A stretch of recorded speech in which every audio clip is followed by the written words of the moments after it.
আসসালামু আলাইকুম। যে যেখান থেকে দেখছেন সকলকে ধন্যবাদ।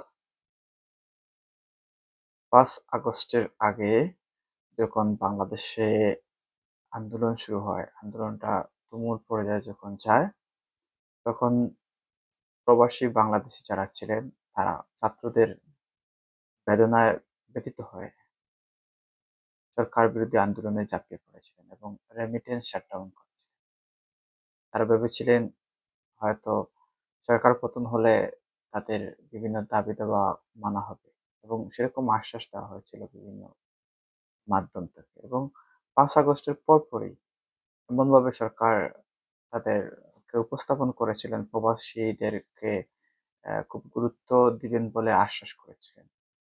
আমরা দেখেছি বিমানবন্দরে প্রবাসীদের জন্য কফির লঞ্চ তৈরি করা হয়েছে, যেখানে কফি খেতে পারবেন, রেস্ট নিতে পারবেন, এরকম একটি ব্যবস্থা। এই কফি, ৳৫ কফি, ৳১০ কফি খাইয়ে যদি প্রবাসীদের সার্ভিস না দেওয়া হয়, সেক্ষেত্রে প্রবাসীরা কিভাবে খুশি হতে পারে?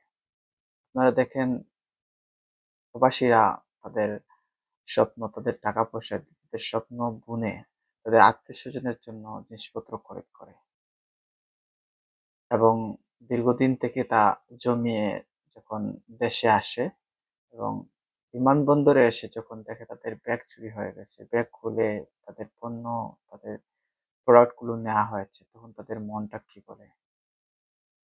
আমি একটা ভিডিও আপনাদেরকে দেখাবো, যেটা সিলেট এমএজি ওসমানী বিমানবন্দরে ঘটনা ঘটেছে। সিলেট এয়ারপোর্টে আসছি আজকে ভোরে দুবাই থেকে। ওনারা একজন আরেকজনরে বলে এই দেখেন অবস্থা, ব্যাগের মধ্যে একটাও ইয়ে নাই, সামান আনছিলাম সামান নাই, সামান কাটে নিয়ে গেছে। ওই দেখেন আরেকটা কাটছে, এই দেখেন এনার একজন আরেকজনরে দুষতেছে, এই দেখেন আরেকটা কাটছে, এই দেখেন অবস্থা, এই দেখেন অবস্থা, মানে কি অবস্থা শুরু হয়েছে। সামান কাটি কার্টুন থেকে কাটিয়ে নিয়ে যাচ্ছে, তারপরে ব্যাগটা একবারে খালি, দেখেন আমার ব্যাগটা একবারে খালি, এই দেখেন আরেক।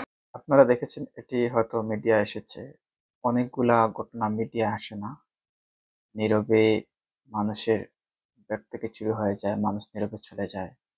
কিন্তু মানুষের যে প্রবাসীদের যে কষ্ট, সে কষ্ট বোঝা দায়।